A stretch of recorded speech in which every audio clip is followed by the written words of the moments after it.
So let's proceed to the World War. What is World War?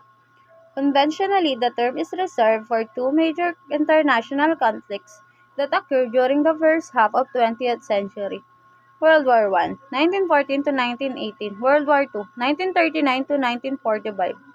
Although historians have also described other global conflicts as world wars such as the Cold War and the War on Terror. So what exactly are the different world wars? World War I, July 28, 1914 to November 11, 1918. World War I, or the First World War, often abbreviated as WWI, was one of the deadliest global conflicts in history. It was fought between two coalitions, the Allies and the Central Powers. Fighting occurred throughout Europe, the Middle East, Africa, the Pacific, and the parts of Asia. 5 causes of World War I. Mutual Defenses Alliance. Over time, countries throughout Europe made mutual defense agreements that would pull them into battle. These treaties mean that if one country was attacked, allied countries were bound to defend them. Imperialism is when a country increases their power and wealth by bringing additional territories under their control. Before World War I, Africa and parts of Asia were points of contention among the European countries.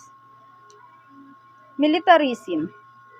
As the world entered the 20th century, an arms race had begun. By 1914, Germany had the greatest increase in the military buildup. Great Britain and Germany both greatly increased their navies in this time period. Nationalism. Much of the origin of the war was based on the desire of the Slavic people in Bosnia and Herzegovina to no longer be part of Austria Hungary but instead be part of Serbia. In this way, nationalism led directly to the war. Immediate cause: assassination of Archduke Franz Ferdinand. The immediate cause of World War I that made the aforementioned items come into play: alliance, imperialism, militarism, nationalism, was the assassination of Archduke Franz Ferdinand of Austria-Hungary. The immediate cause of World War I that made the aforementioned items come into play was the assassination of Archduke Franz Ferdinand of Austria-Hungary in June 1914. A Serbian nationalist terrorist group called the Black Hand set groups to assassinate the Archduke. Outcome of World War I. The First World War destroyed empires, created numerous new nation-states, encouraged independence movements in Europe colonies, forced the United States to become a world power led directly to Soviet communism and the rise of Hitler. What was World War II? Let's proceed to World War II.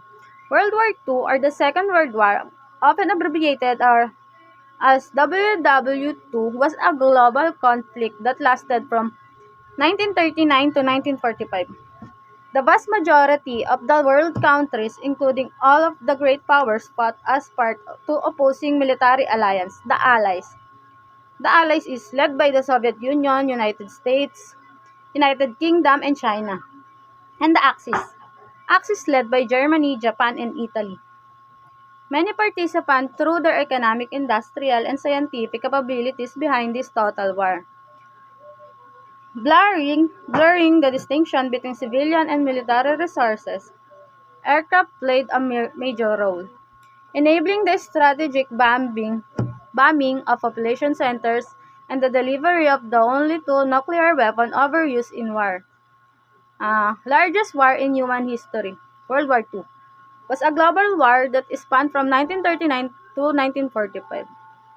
The war pitted the Allies and the Axis power in the deadliest war in history and was responsible for the deaths of 70 million people. Involved countries, colonies, and territories around the entire world. World War II, also called the Second World War, was a global conflict during the years 1939 to 1945. The principal combatants were the Axis powers, Germany, Italy, and Japan, and the Allies, France, Great Britain, and the United States, the Soviet Union, and to a lesser extent China. By the end of over 70 million were dead. World War II was by far the deadliest conflict in human history.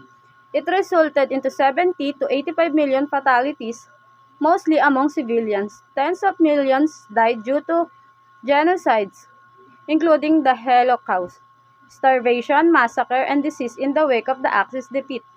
Germany and Japan were occupied, and war crimes tribunals were conducted against German and Japanese leaders. It lasted from 1939 to 1945. Though related conflicts began earlier, it involves the vast majority of the world's nations, including all of the great powers, eventually forming two opposing military alliances, the Allies and the Axis.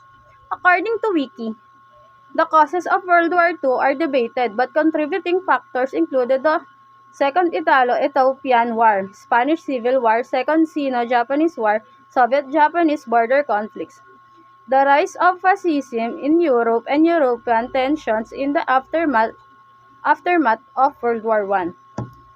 Four major outcomes in the end of World War II is decentralization, demilitarization, denazification, democratization of Germany, the division of Germany and Berlin, and Austria and Vienna into the four occupation zones outlined at Yalta.